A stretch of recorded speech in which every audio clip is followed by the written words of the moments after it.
우리 교회 사명 선언문으로 만들어진 소망된 교회라 함께 고백하며 나아가겠습니다.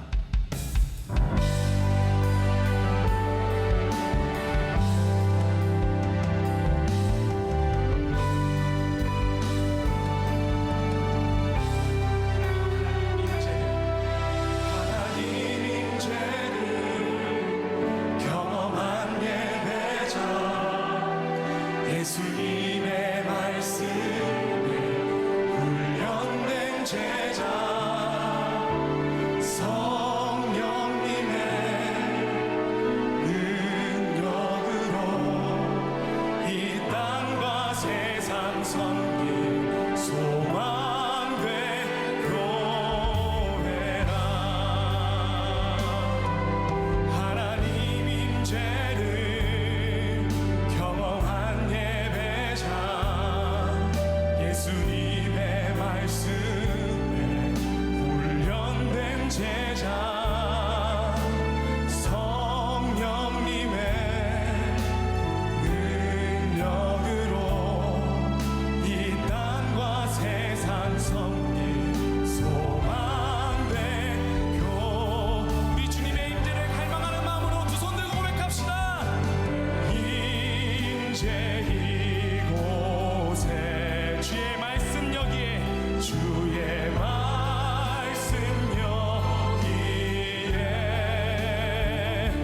진정한 나눔과 섬김을 주 기뻐하시네. 주의 영광 충만해. 주의 영광 충만해. 아멘. 주의 사랑 가득해 우리 삶의 소망 주시네. 모든 찬양 주님께. 주님 우리의 영광을 받아 주옵소서. 아멘. 일어서신 채로 우리의 믿음을 선포하며 나아가겠습니다. 나는 전능하신 아버지 하나님 천지의 창조주를 믿습니다. 나는 그의 유일하신 아들 우리 주 예수 그리스도를 믿습니다. 그는 성녀로 잉태되어 동정녀 마리아에게서 나시고 본디오 빌라도에게 고난을 받아 십자가에 못 박혀 죽으시고 장사된 지 사흘 만에 죽은 자 가운데서 다시 살아나셨으며 하늘에 오르시어 전능하신 아버지 하나님 우편에 앉아 계시다가 거기로부터 살아있는 자와 죽은 자를 심판하러 오십니다. 나는 성령을 믿으며 거룩한 공교회와 성도의 교제와 죄를 용서받는 것과 몸의 부활과 영생을 믿습니다. 아멘. 모두 다 자리에 앉도록 하겠습니다. 우리 계속해서 박수치며 우리의 구주 되신 주님께 찬양하며 나아가겠습니다.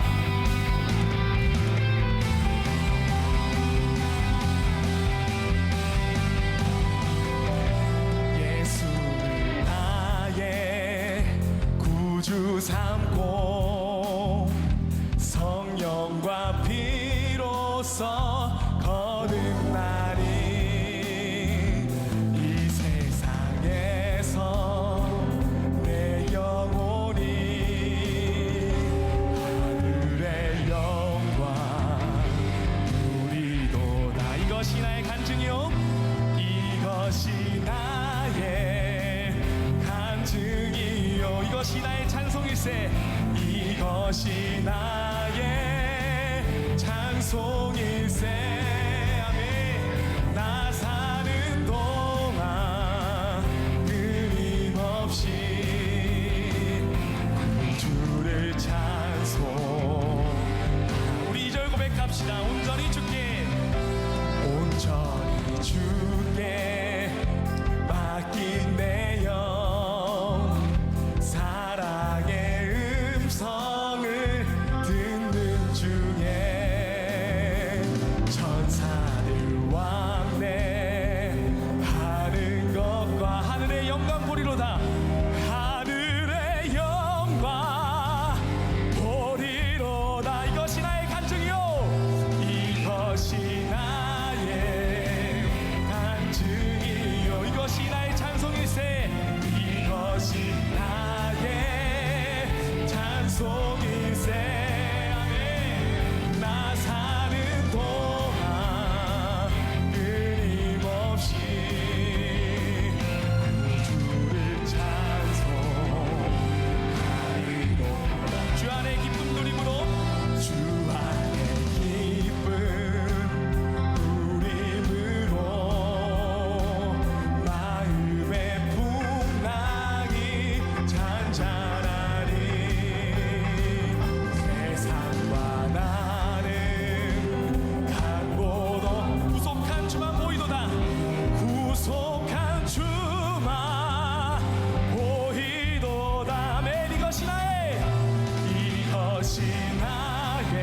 간증이요. 그것이 나의 찬송일세.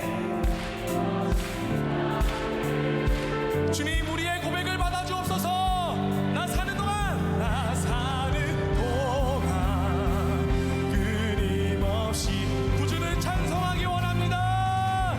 찬송하리로다. 한 번 더 고백합시다. 이것이 나의 간증이요.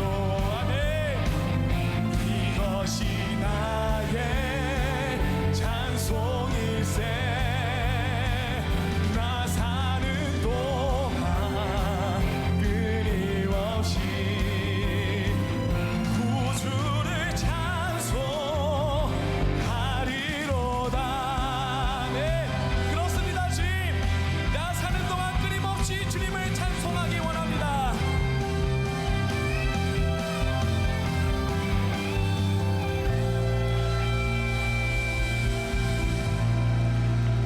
이것이 나의 간증이요. 이것이 나의 찬송일세. 나 사는 동안 끊임없이 구주를 찬송하리. 한 번 더 고백할까요? 이것이 나의 간증이요.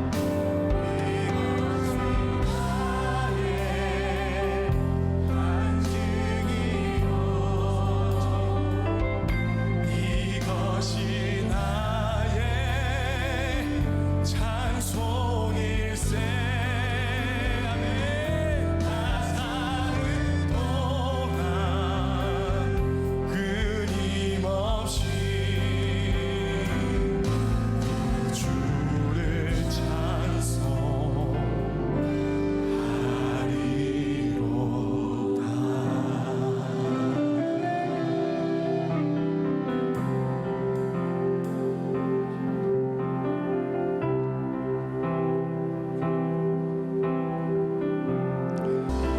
나의 사랑의 왕 영원히 통치하시네.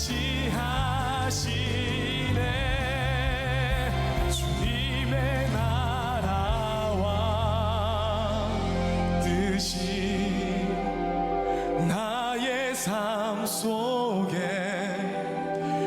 임하시며 주님 내 함께 하셔서 우리를 다스리시고 통치하시는 하나님 아버지, 이 시간 우리의 눈을 밝히사 이미 이루어진 하나님의 나라를 보게 하옵소서. 만약 우리의 죄가 너무나도 커 거룩하신 주님 앞으로 나아가지 못하고 있다면 우리의 죄를 주의 보혈로 덮어주셔서 하나님의 나라가 얼마나 아름다운지, 하나님의 나라가 얼마나 풍요로운지 우리의 영이 깨닫고 경험하는 복된 예배 자리가 되게 인도하여 주옵소서. 단 한 사람도 빠짐없이 주님을 만나게 하시옵고 각 심령마다 부어주시는 은혜가 차고 넘쳐나는 오늘 예배가 되게 주님 함께하여 주옵소서. 이 모든 말씀 우리와 늘 함께 하시는 예수 그리스도의 이름으로 기도드립니다. 아멘.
네, 반갑습니다. 저는 만나교회 예배팀 섬기고 있는 이종현 목사라고 합니다.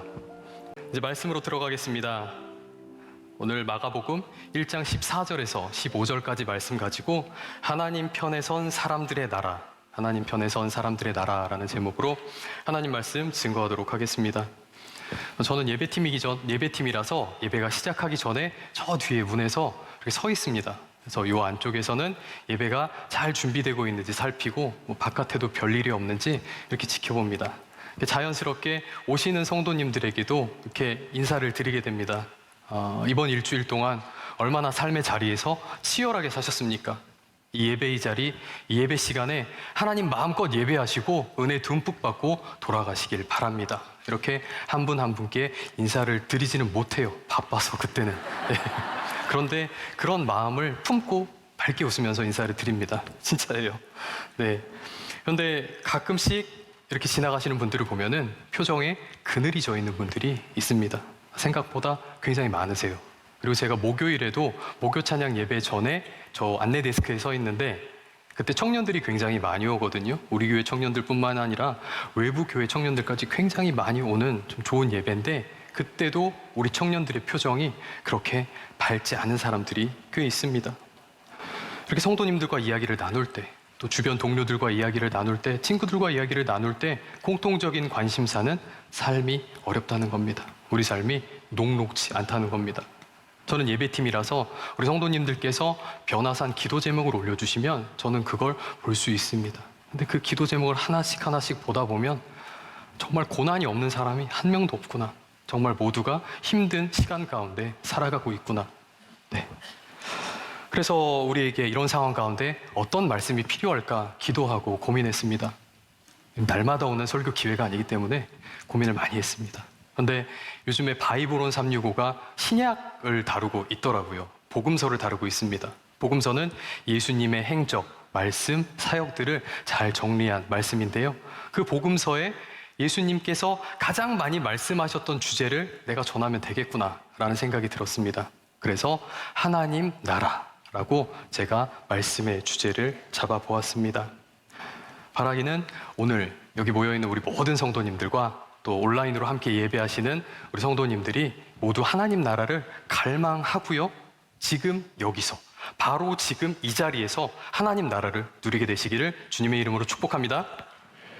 예, 질문을 하나 드리겠습니다. 여러분들 하나님 나라 하면 어떤 생각이 떠오르시나요? 하나님 나라를 머릿속에 그려봤을 때 어떤 장면이 펼쳐지시나요? 많은 분들이 죽어서 가는 천당을 하나님 나라라고만 생각하시는 분들이 있을 것 같아요. 그런 분들은 제가 아까 지금 이 자리에서 하나님 나라를 누리시기를 바랍니다라고 했을 때 쉽게 아멘으로 화답하지 못하셨을 수도 있습니다. 이번 설교는 하나님 나라가 주제이기 때문에 우리 모두가 하나님 나라에 대한 같은 개념을 가지고 진행할 수 있도록 제가 성경적인 하나님 나라에 대해서 간단하게 딱 1분 정도 설명드리도록 하겠습니다. 신약 성경은 헬라어로 기록되어 있습니다. 헬라어로 하나님의 나라 하면은요 저렇게 생긴 글씨가 나오고요. 바실레이아 투 테우라고 읽습니다. 바실레이아 투 테우. 투 테우는 하나님의라는 뜻이고요. 저기 바실레이아라고 되어 있는 것이 바로 나라입니다. 그런데 이 나라는요 우리가 흔히 생각하는 이런 나라라 개념이 달라요. 우리가 생각하는 국가와 개념이 약간은 다릅니다. 요 바실레이아라는 단어는요 어떤 뜻이 있냐면 통치, 왕권, 다스림이라는 뜻을 가지고 있어요. 통치, 왕권, 다스림. 그래서 하나님의 나라 바실레이아 투 테우 하면 저런 의미가 된다는 겁니다. 하나님이 통치하시는 곳, 하나님이 다스리시는 곳, 하나님이 왕이 되어주시는 곳.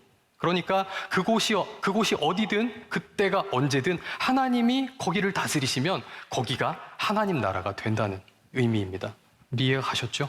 네, 앞으로 신약 성경을 읽으실 때 좋을 겁니다. 천국, 하나님 나라, 하늘 나라 이렇게 번역되어 있는데 모두가 동일한 의미라고 보셔도 무방합니다. 네, 근데 이 말씀을 우리에게 지금 적용을 해보면요 어쩌면 조금 무서운 의미로 다가올 수도 있습니다. 여기에 우리 모두가 예배를 드리려고 와서 이렇게 앉아있지만 어떤 분은 나에게 어떤 상황과 환경이 다가와도 하나님 나라를 누리시는 분이 계세요. 그런 반면에 나는 지금 교회에 와서 교회 건물에 와서 예배당에 앉아있지만 예배를 드리고 있지만, 기도를 하고 있지만, 말씀을 보고 있지만 내 마음이 여전히 전쟁터고 나는 하나님 나라를 온전히 누리고 있지 못하는 것 같다 하시는 분들도 분명히 있다는 말입니다.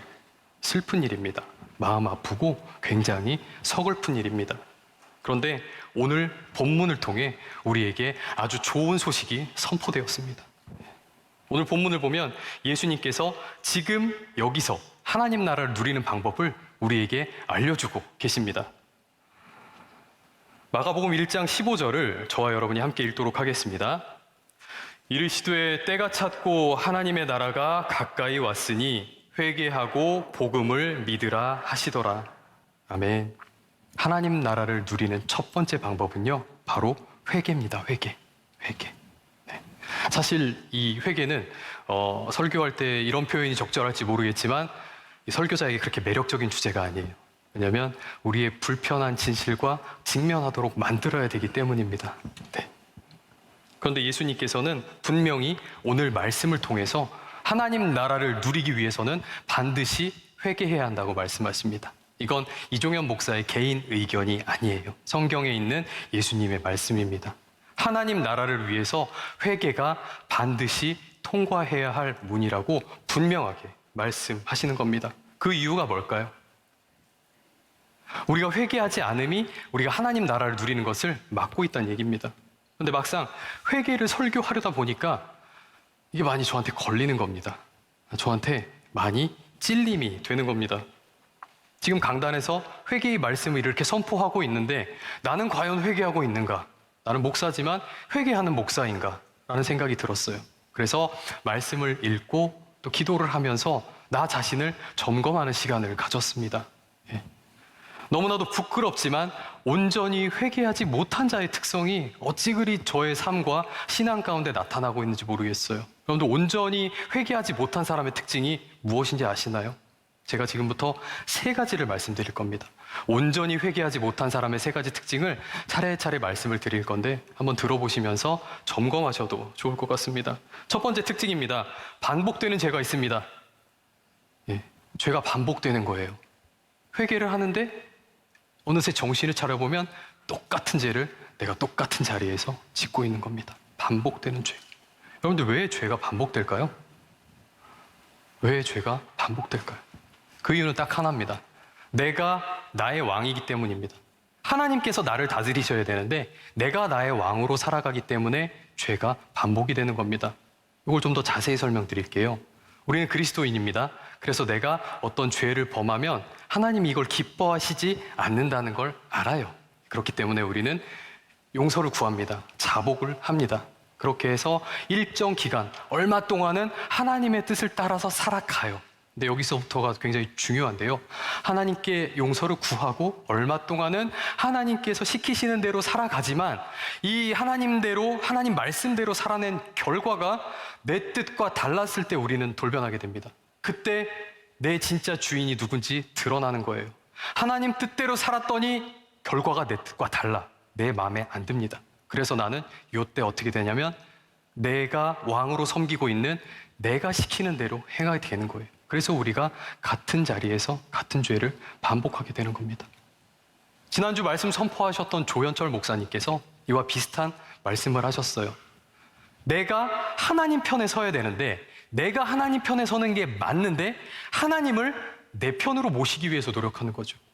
하나님을 내 인생에 내 삶의 주도권을 쥔 왕이 아니라 그저 내 삶을 도와주는, 나 어려울 때 도와주는 비서 정도로만 여기고 있다는 말입니다. 하나님 말씀대로 살아냈는데 이게 뭐야? 돈이 안 돼. 하나님 말씀대로 살아냈는데 결과가 이게 뭡니까? 내가 누리고 싶었던 쾌락을 누리지 못하는 겁니다. 하나님 말씀대로 살아났는데 기껏 나는 바보가 되고 나는 맨날 바보 멍청이가 되고 맨날 참고 살아야 돼요. 상처는 나만 받아요. 그래서 마지막에는 내가 다시 왕이 되어서 내가 원하는 대로 물질을 따라가고 쾌락에 탐닉하고 쾌락에 탐닉하고 또 나의 기분이 내 태도와 행동을 결정하게 되는 겁니다. 그렇기 때문에 이런 반복되는 죄가 무한히 계속되고 있는 거예요. 이것이 바로 온전히 회개하지 못한 자의 첫 번째 특징입니다. 두 번째 특징입니다. 자기중심성입니다. 자기중심성. 당연한 거예요. 마음에 하나님 두기를 싫어하니까 그 자리에 내가 들어오는 거죠. 모든 것이 내가 주인공입니다. 모든 것을 나 중심적으로 생각을 해요. 저는 개인적으로 이 자기 중심성에서 벗어나기가 굉장히 힘듭니다. 저는 일을 굉장히 열심히 하는 사람입니다. 네. 어떤 프로젝트가 저에게 맡겨지면요, 저는 정말 제 이름으로 맡겨지면 저는 영과 혼과 육을 갈아 넣어요. 이렇게 갈아 넣어요. 집에 안 가요. 밤을 새요. 네. 전화 와요, 막. 예. 어이가 없죠. 네. 오죽했으면 예전에 조현철 목사님께서 저한테 이런 책을 추천을 해주신 적이 있습니다. 어떤 책이었냐면 지친 완벽주의자를 위하여. 네. 저의 이런 위험성을 보셨던 것 같아요. 보였던 것 같아요. 네. 제가 맡고 있는 예배 기획, 변화산 같은 건 물론이고요. 설교 강의가 나한테 떨어진다. 그러면 정말 열심히 준비합니다. 잘한다는 얘기가 아니라 진짜 최선을 다해서 열심히 과도하게 준비를 합니다. 그러면서 저는 이렇게 얘기해요. 나는 목사니까 당연히 열심히 해야 돼. 성도님들 은혜 받아야지. 좋은 퍼포먼스를 내야지. 우리가 예배 기획을 하는데. 근데 그런 말들 뒤에 숨겨져 있는 제 마음을 찾게 되었습니다. 그런 모든 포장지 뒤에 꽁꽁 숨겨져 있던 제 마음은요, 이종현 목사가 드러나고 싶은 마음이 그 안에 숨겨져 있더라고요. 모든 프로젝트를 통해, 내가 하는 모든 사역들을 통해 성도님들이 은혜 받으시면 오케이. 그런데 나도 드러나야 돼. 저에게 평생의 기도 제목이에요, 이게. 이 자기중심성이라는 게 여러분 얼마나 교묘한지 아십니까? 굉장히 교묘해요. 내가 굉장히 사랑하는 사람들과의 관계 가운데에서도 이 자기중심성을 우리가 배제하지 못하고 살아갑니다. 우리 가장들, 내가 열심히 일하는 거, 내가 막 야근하고 막 이렇게 열심히 일하는 것은 내 가정을 위해서요. 나의 사랑하는 배우자와 내 자식 새끼 먹이려고 내가 열심히 하는 거야 라고 이야기를 하면서도 그 마음 한편에는 내 능력을 보여주마. 나는 위대한 사람이다. 내 능력을 보여줄게. 나 이렇게 위대한 사람이니까 나를 좀 인정해줘. 그런 마음이 있는 겁니다. 자식의 인생을 위한다는 명목하에 입시, 취업, 결혼까지 살뜰하게 챙기시는 부모님들이 계세요. 네 인생을 위한 거야. 네 삶을 위한 거야. 그러니까 이거 해 라고 말하는 그런 부모들의 마음 가운데에는 네가 잘못되면 내가 남 부끄러워서 어떻게 다니니 하는 마음이 어쩌면 마음속에 숨겨 있는지도 모릅니다. 연로하신 어머니 아버지께 전화를 드립니다. 어머니 아버지, 약 잘 드시고 건강하셔야 돼요. 제발 좀 약 좀 잘 드세요. 의사 말 좀 들으세요. 라고 하면서도 제가 이제 모시기 힘들어서 그래요. 우리 애들 시집장가 보내야 되는데 아직 둘째가 대학도 안 갔는데 건강하셔야죠. 건강하게 가셔야죠. 이런 마음이 우리 마음속에 남아있는지 돌아보셨으면 좋겠습니다. 이것이 바로 온전히 회개하지 못한 자의 두 번째 특징입니다. 자기 중심성입니다. 세 번째를 말씀드리도록 하겠습니다. 이렇게 반복되는 죄와 자기 중심성이 내 삶에서 아주 명확하게 드러내는데도 불구하고 회개하지 않는 거예요. 나는 그래도 아직 괜찮은 사람이야. 나는 괜찮은 사람이야 라고 생각하며 살아가는 거죠. 김병삼 목사님께서도 예전에 그런 얘기를 하신 적이 있습니다. 자기가 담임 목사가 되니까 아무도 나한테 싫은 소리를 안 하더라 라는 얘기를 하셨어요. 근데 제가 그걸 느껴요. 저는 부목사인데 이제 한 10년 차가 되니까 그 누구도 저에게 싫은 소리를 잘 안 하세요. 저랑 같이 살고 있는 한 명 빼고 싫은 소리를 잘 안 하세요.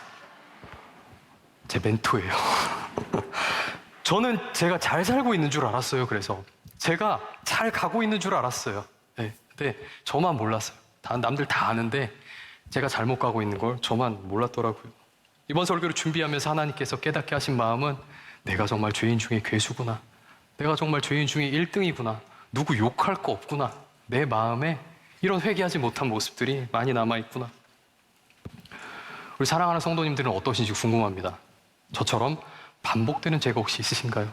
아니면 저처럼 사람들과의 관계 가운데 우리가 미처 피하지 못한 그런 자기 중심성이 드러나고 계신지, 그것 때문에 내 가정이 깨지고 그것 때문에 내가 사업장과 직장과 학교와 내가 가는 모든 곳에서 관계의 어려움이 생기고 내 삶이 무너지는 현상을 경험하고 계신 분 혹시 안 계십니까? 이것뿐만이 아닐 겁니다.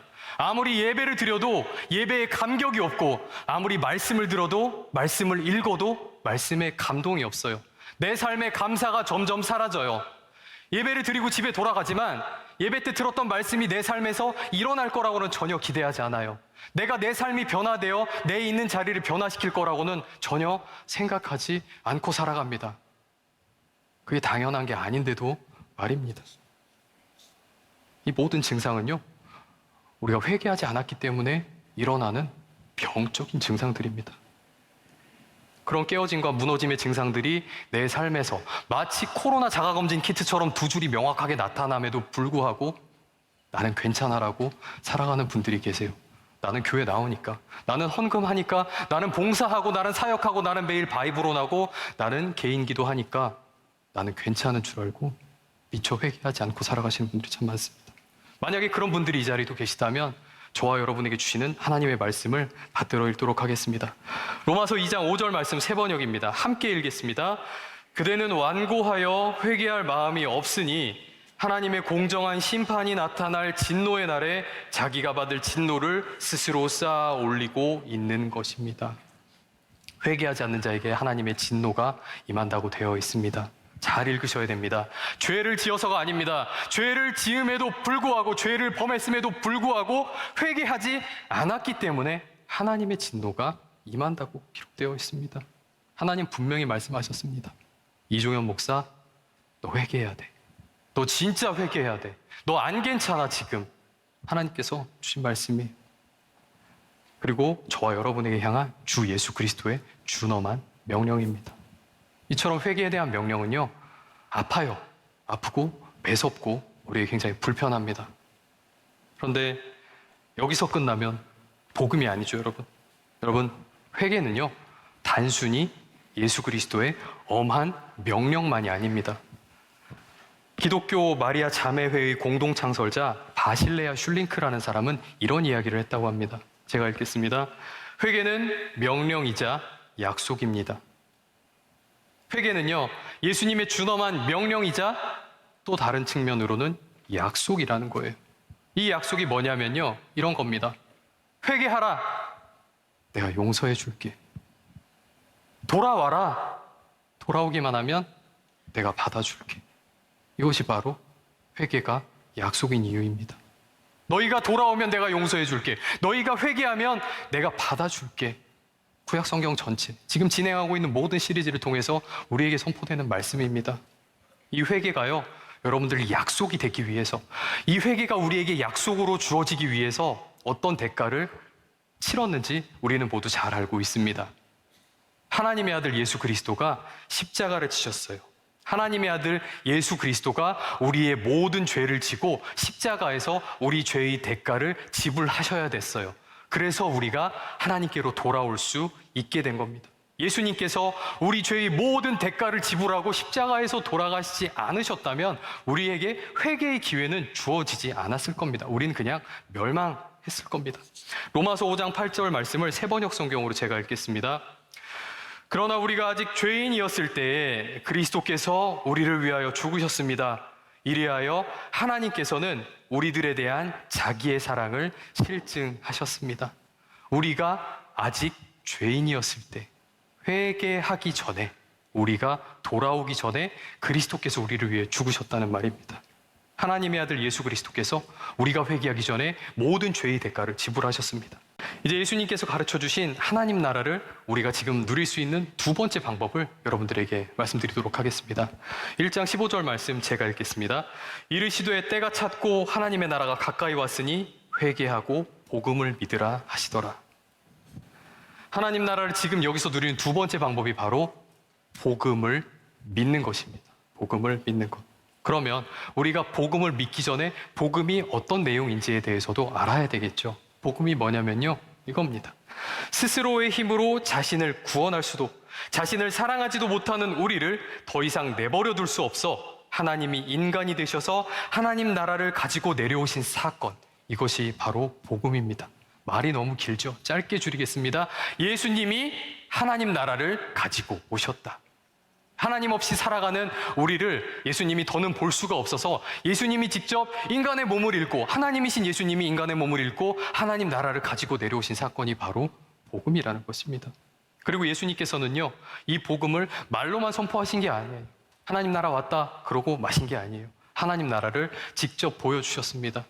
예수님 당시 이스라엘은 어떤 상황에 있었냐면요. 저희와 그렇게 별반 차이가 없는 것 같습니다. 로마의 압제 가운데 있었습니다. 로마 제국의 압제 가운데 있었고 많은 정치적 불안과 경제적으로 어려운 상황 가운데 있었습니다. 지도층들은 자신들의 기득권을 지키기만 급급했고 잘 사는 자와 못 사는 자의 그런 격차는 점점 더 벌어졌습니다. 그러다 보니 가난한 사람들은 질병과 굶주림으로 몰렸고요. 어떤 여성들은 어쩔 수 없이 몸을 파는 자리에까지 내몰리게 되었습니다. 세리들은 동족을 등쳐먹고 그런 틈을 타서 그런 무너진 자리에 악한 영과 귀신들이 난리를 쳤습니다. 이런 상황 가운데 예수님이 하나님의 나라를 가지고 오셨습니다. 그런데요, 복음서를 보면 굉장히 놀라운 것은 그런 상황 가운데 예수님이 가시는 곳마다 치유가 일어나는 거예요. 눈먼 자가 보게 되고 못 걷던 자가 걷게 되고 질병에 처해 있던 자가 나음을 입었습니다. 죽은 자가 살아났습니다. 귀신에 들렸던 자가 귀신이 떠나갔습니다. 예수님이 가시는 곳마다 하나님 나라가 임한 겁니다. 예수님께서 하나님 나라를 가져오셨기 때문입니다. 이것이 복음입니다. 그러면 우리는 복음을 믿어야 하는데 어떻게 믿어야 될지 제가 복음을 믿음에 대해서 말씀드리겠습니다. 복음을 믿음은 이겁니다. 우리가 어떤 상황에 처해 있든지 지금도 살아서 역사하시는 예수님께서 오시면 그곳이 하나님 나라가 됨을 믿는 것. 이것이 복음을 믿는 것입니다. 내가 지금 어떤 상황 가운데 있어도 어떤 어려움과 어떤 역경 가운데 있어도 그 자리에 예수 그리스도께서 지금도 살아서 역사하시는 예수 그리스도께서 오시면 그곳이 하나님 나라로 바뀐다는 것. 이것을 믿는 것. 이것이 바로 복음을 믿음입니다. 저는 이 진리와 관련해서 지난 2달간 하나님의 정말 특별한 큰 은혜를 누렸습니다. 오늘 그 이야기를 여러분과 잠시 나누고자 합니다. 저희 아버지께서 지금 2달 전에 소천하셨습니다.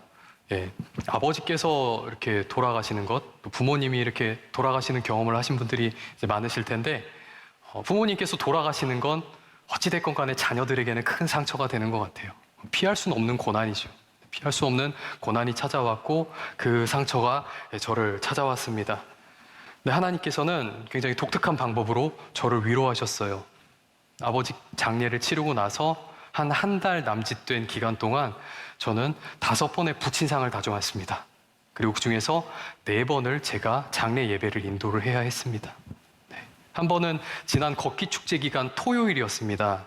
그때 우리가 다 같이 이렇게 티셔츠를 입고 이렇게 걸었던 기억이 나는데요. 그날 친구의 아버지가 소천하셨다는 전화를 받았습니다. 지방이다 보니까 버스를 타고 가야지 하면서 이제 교회에다 차를 두고 가려는 순간 교회 권사님께 전화가 온 거예요. 왜 저한테 연락을 하셨는지 모르겠지만 위독한 성도님이 있는데 그 성도님이 기도를 받고 싶어 한다.